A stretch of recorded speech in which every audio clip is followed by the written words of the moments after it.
Good morning class. Myself Sunil Kumar, your maths teacher. Today I am explaining number system of class 9th. Exercise 1B. In exercise 1B, there are two terms. Your first term is terminating decimals. Terminating decimals and recurring decimals.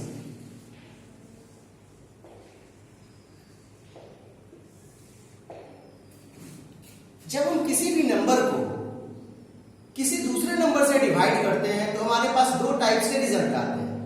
पहला result आता है when the reminder be zero, जब किसी का भी remainder zero हो जाता है, यानी रिमाइंडर जीरो होने का दैट मीन्स क्या है कि वो परफेक्टली जो है सो कंप्लीटली डिवाइड हो जाता है। दूसरा होता है जिसके रिमाइंडर जीरो आते ही नहीं है, ठीक है, जिसमें कि उसको डिवाइड करने पर वो हमको रिजल्ट रिकरिंग में मिलता है। बार बार रिमाइंडर कुछ ना कुछ आपको रिमाइंडर आएगा ही। फॉर एग्जाम्पल टर्मिनेटिंग डेसिमल्स क्या है कि अगर हम 25 को अगर हम 4 से डिवाइड करते हैं, that means 6 times 24, your result is 1. Put the decimal, result we take 0. 4 times 2 times 8 2. From the decimal we also take 1 0 more, एक 0 और हम ले लेंगे, and that's a 5 times it's a 20. It is a terminating decimal. This is called terminating decimal. इसको हम लोग terminating decimal बोलते हैं क्योंकि यहाँ आपको रिमाइंडर क्या हो गया, रिमाइंडर 0 हो गया, रिमाइंडर 0 है। लेकिन जैसे ही हम रेकरिंग डेसिमल में आएंगे, जैसे कि हम 10 को 3 से डिवाइड किया, 3 टाइम्स में अगर हम 10 को डिवाइड करते हैं, 3 3 जा 9, 1.3 है डेसिमल 0, 3 टाइम्स में फिर 9, फिर 1 आया, फिर 0, फिर 3 टाइम्स में फिर 9 आया, फिर 1, फिर 0, फिर 3 टाइम्स में आपको 9 आया, एंड रिमाइंडर इज 1। यहाँ रिमाइंडर 0 नहीं होगा, रिमाइंडर नॉट इक्वल टू 0, यहाँ 0 रिमाइंडर नहीं आया है। बट यहाँ जो हमारा क्वोशेंट है, इसका रिजल्ट जो है वह 3.3333 एंड सो ऑन है। दैट मीन्स क्या हुआ, यह रेकरिंग है, बार बार रिपीट हो रहा है। Recurring is also known as repeating decimal, repeating decimal, इसको हम लोग रिपीटिंग डेसिमल कहते हैं, ठीक है। यानी कि हम इसको लिख सकते हैं 3.3 टू दी बार, यह रिपीटिंग का साइन है। तो यह 2 टाइप्स के डेसिमल्स होते हैं, वो एक होता है टर्मिनेटिंग डेसिमल्स, दूसरा होता है रेकरिंग डेसिमल, जिसको हम लोग रिपीटिंग डेसिमल भी कहते हैं।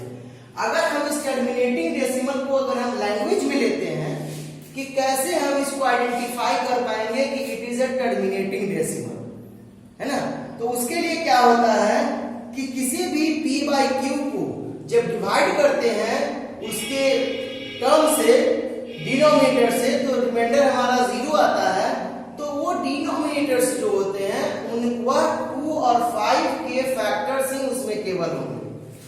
इन टर्मिनेटिंग डेसिमल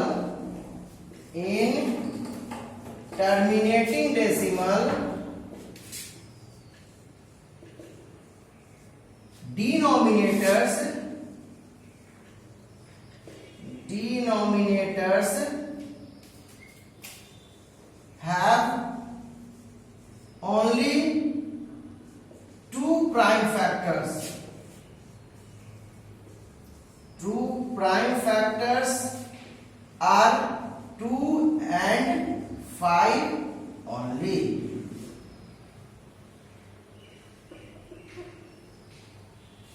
देखिए टर्मिनेटिंग डेसिमल्स में क्या होता है कि उसके डिनोमिनेटर, दैट मीन्स कि यहाँ 4/25 है, तो यह 25 डिनोमिनेटर 25 हो गया या 5 into 5 के फॉर्म में है, तो उसमें या तो केवल 2 होगा या केवल 5 होगा या 2 और 5 दोनों होगा।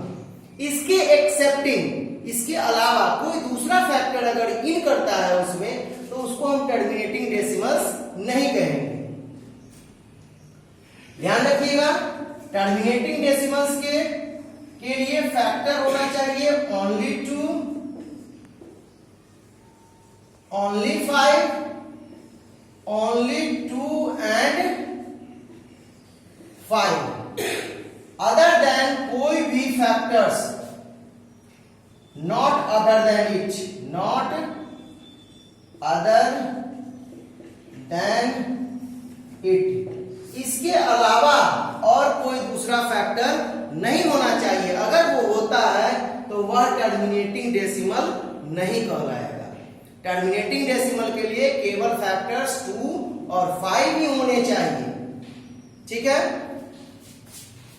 अब आ जाइए रिपीटिंग। जैसे फॉर एग्जांपल अगर यहां हम कोई दूसरा नंबर्स ले लेते हैं, जैसे मान लिया हमने ले लिया 8/24, तो 8/24 में डिनोमिनेटर आपके पास क्या हो गया, डिनोमिनेटर इक्वल टू हो गया आपको 24। जब हम इस डिनोमिनेटर को अगर हम फैक्टराइज करते हैं तो यह हो जाएगा 2 इंटू 2 इंटू 2 इंटू 3, 2 2 जा 4, 4 2 जा 8, 8 3 जा 24। It is in the form of 2 to the power 3 into 3 to the power 1।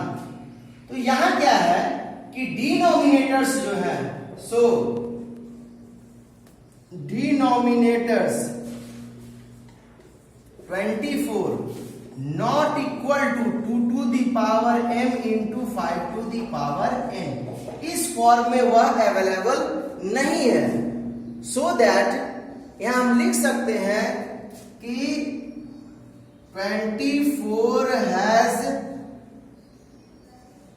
3 as a factor other than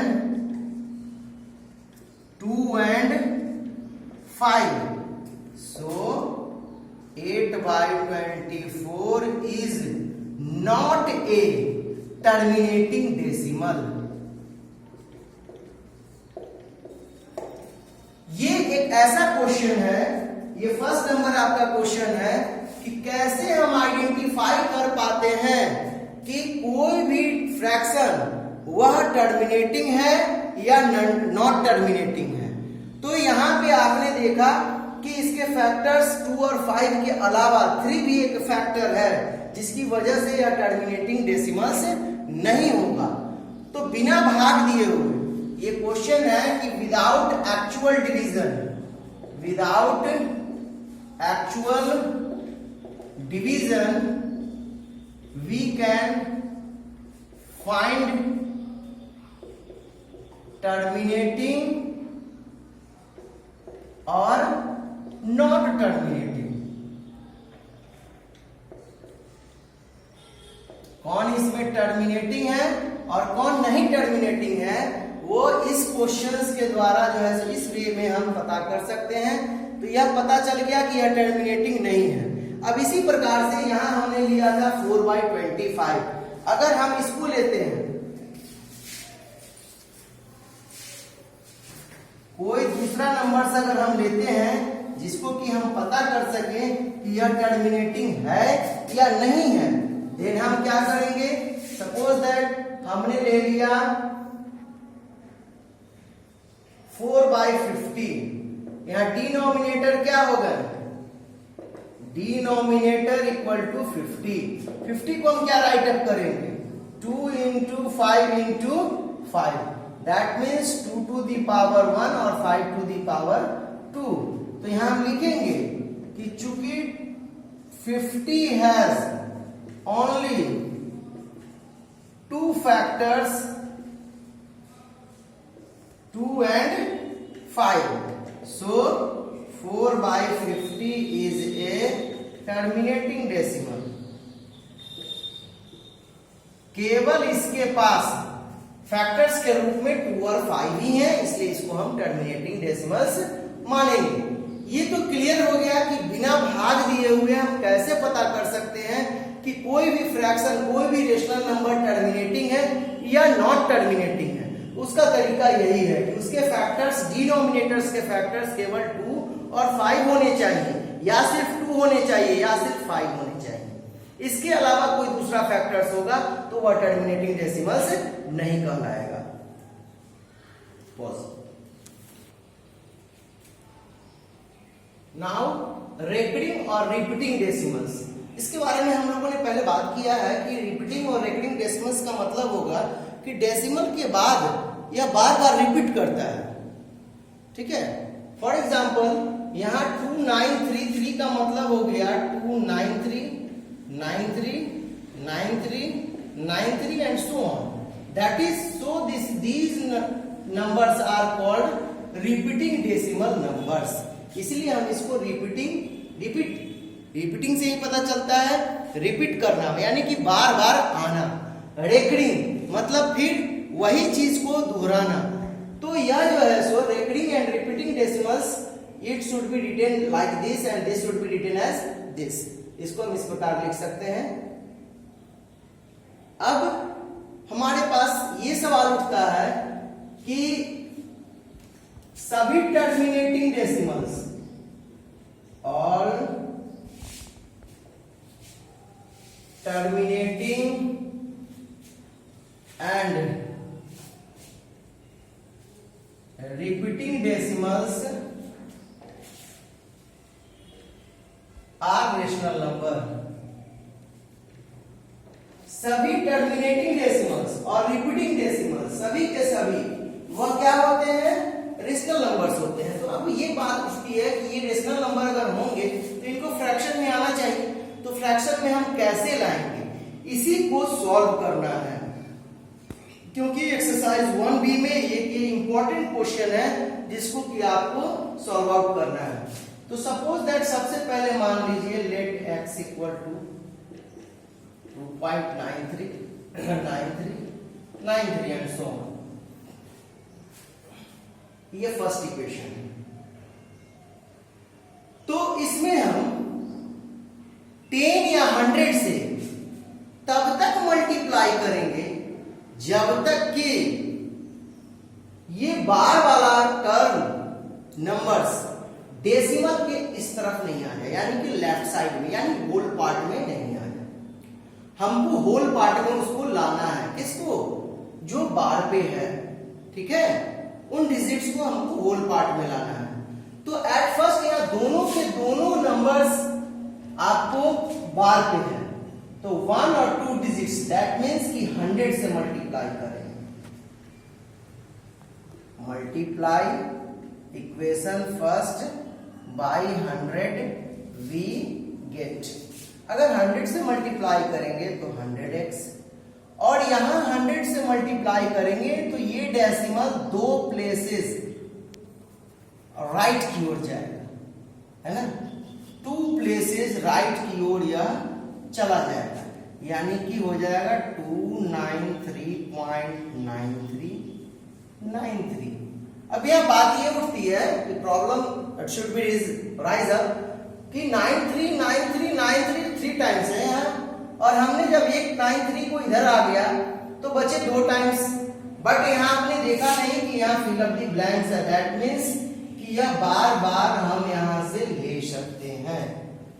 अब जब ये टर्म राइट साइड वाला टर्म जो डेसिमल पार्ट है और इसका डेसिमल पार्ट है, दोनों जब सब्ट्रैक्ट होंगे तो रिजल्ट 0 आएंगे डेसिमल पार्ट में। तब समझिए कि हमको सब्ट्रैक्ट करना है। अब क्या करेंगे? Subtract equation first from equation second, यानी कि LHS से घटेगा 100x माइनस x, और यहां हो जाएगा 293 minus 2, because this decimal parts result is 0। 3 minus 3 0, 9 minus 9 0, 3 minus 3 0, 9 minus 9 0, 3 minus 3 0, 9 minus 9 0, यानी कि इस डेसिमल पार्ट को हमको लिखने की जरूरत नहीं है। That means 291 and so 99x equal to 291 and x equal to 291/99 and that is your result. Same way हम सेकंड क्वेश्चन को जब सॉल्व आउट करेंगे तो यहां पर है 1.323 टू दी बार। अब यहां इसको हम लिखेंगे कि लेट x इक्वल टू 1.3। अब यहां 2 3। यहाँ क्या लिखाएगा? 3 2 3 नहीं लिखाएगा, 2 3 ही लिखाएगा, क्योंकि 2 3 पे ही रेकरिंग है, तो बार बार रिपीट कौन होगा? 2 3 ही रिपीट होगा। ठीक है, अब पहले हम इसको 10 से करेंगे। क्यों? क्योंकि एक ऐसा टर्म है जिसपे बार नहीं है, पहले उसको डेसिमल के इस तरफ लाना है। So 10x equal to 13.23 23 23 and so on. क्या इसमें से हम माइनस करेंगे तो रिजल्ट मेरा 0 आ जाएगा? डेसिमल पार्ट नहीं आएगा, क्योंकि यहाँ 2 में से 3 घटेगा, यहाँ 3 है, 3 में से 2 घटेगा, 1 होगा, मतलब वो डेसिमल के बाद कुछ ना कुछ हमारा रिमाइंडर बच जाएगा। और हमने आपको पहले भी बताया है कि ये जो बार वाला पार्ट है उसको हमको होल पार्ट में लाना है।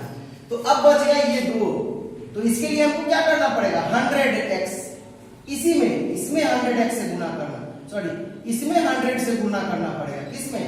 इक्वेशन सेकंड में हम 100 से गुना करेंगे तो ये हो जाएगा 1000x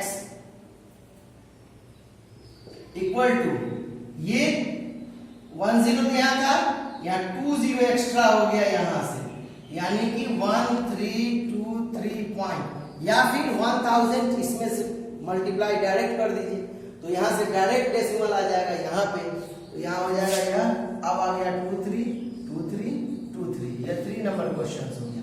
अब इसका सब्सट्रैक्शन और इसका सब्सट्रैक्शन 0 आएगा। सो हम क्या करेंगे आपको कि इक्वेशन 3 में से 2 को घटाएंगे, तो 1000x minus 10x equal to 1323 minus 13, that means 990x equal to 1310, so that x equal to 1310 by 990 and so on 131 by 99, and that is your result. So in this way your exercise 1B is completed. If you have books, you just see that and solve all the problems. Well, okay, bye.